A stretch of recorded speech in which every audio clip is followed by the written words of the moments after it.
దాని యందే నిలిచి ఉన్నారు.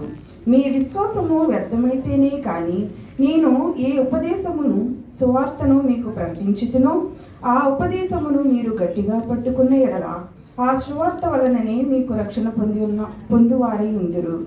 నాకు ఇయ్యబడిన ఉపదేశమును మొదట మీకు అప్పగించుతుంది.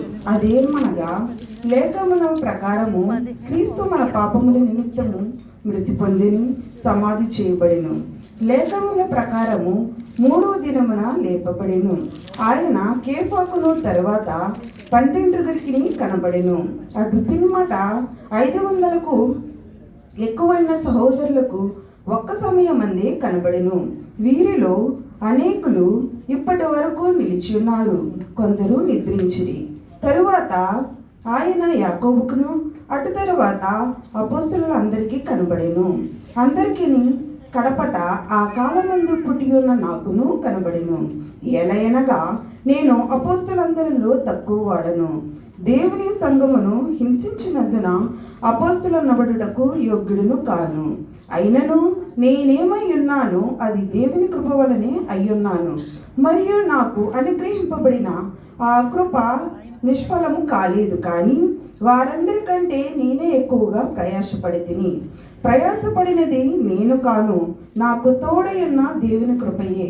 నేనేమైననేమి వారైననేమి అలాగునే మేము ప్రకటించున్నాము, అలాగునే మీరును విశ్వసించిరి. క్రీస్తు మృతుల నుండి లేపబడి ఉన్నాడని ప్రకటింపబడుచుండగా మీలో కొందరు మృతుల పునరుద్ధానము లేదని ఎట్లు చెప్పుచున్నారు? మృతులు పునరుద్ధానము లేనడెడ క్రీస్తును కూడా లేపబడి ఉండలేదు. మరియు క్రీస్తు లేపబడి ఉండని ఎడల మేము దేవుని ప్రకటన వ్యర్థమే, చేయుట వ్యర్థమే, మీ విశ్వాసము వ్యర్థమే.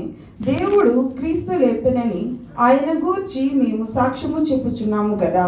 మృతులు లేపబడిన ఎడల దేవుడు ఆయనను లేపలేదు గనుక మేమును ఆయన విషయమై అబద్ధపు సాక్షులుగా అగపడుచున్నాము.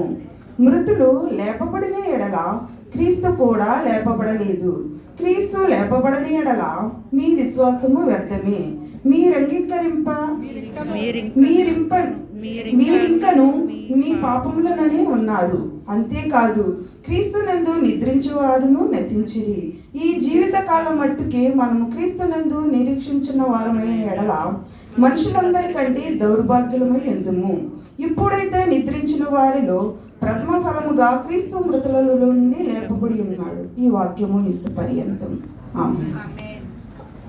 థ్యాంక్ యూ అమ్మా శాంతి. సమయంలో దేవుని